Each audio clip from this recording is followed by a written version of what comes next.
I think when you learn prowess as an artist, it transcends genre.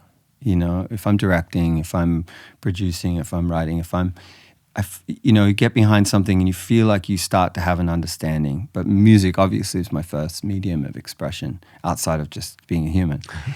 And there's something really powerful about deciding to go deep, as we've talked about, deep into these understandings. But behind that, there has to be an element of also being good at what you do and being dedicated to that craft.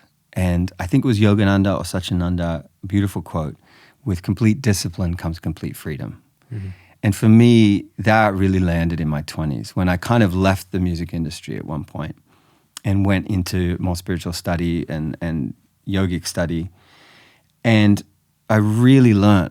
And in my mind, I almost changed the word discipline to devotion, because discipline has a lot of negative connotations. So if we reframe that, with complete devotion comes complete freedom.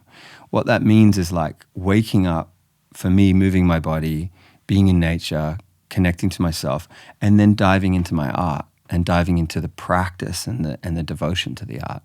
That means sitting through that itch to not be there. It means writing 12 verses instead of 3 for the song. It means referencing all of the books and the people that inspire you around you from the different lineages and reading their work and going deeper into a way that they understand so that you become a bit of a vessel for this. If you're waiting for some divination moment in your art, it will come, but very infrequently. And if you want to be an artist making work, I think even in the sense, prolific just means to create a lot. It doesn't mean it's all good. But to be prolific, you have to open that channel that we talked about, that creative channel, to that kind of other world, and leave it open. And then with the discipline and with the devotion and with the work, it can come through. And it doesn't mean it's all good. A big part of the process as an artist is to learn how to edit and refine your work. And sometimes that just means letting go of whole ideas and remembering that when your ego goes like, yeah, but that's really good. You're like, yeah, but it doesn't feel right. And for me, so much when I'm working, it's how does this feel rather than how does this sound? How does this feel rather than how does this look? And so within that, for me, I think there's a framework. Then I can use my kind of lineage of studying work and becoming a vessel for it and being the meeting place of these two things. And within that, you're then like the center point. There's this notion that I love that as far as the universe goes outside of us, it also goes inside of us, that whether it's a center point kind of.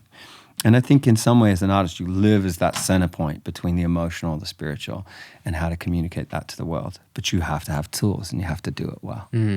Yeah, I think we both have found our own individual tools in life that kind of allowed that vessel to open. But I think you're so right. Discipline does kind of have that negative connotation of using willpower and force to really make what you want happen. A lot of people think that freedom comes from just like being able to do whatever you want. And if you follow that path for not very long, you'll experience a lot of lethargy and build up in the system and not feel very free. Where you're speaking to devotion, finding those spiritual practices that you can stay committed to and devote yourself to something bigger than just your own compulsive pleasure seeking, then you can actually discover a different kind of freedom. It tastes like true liberated freedom and expression.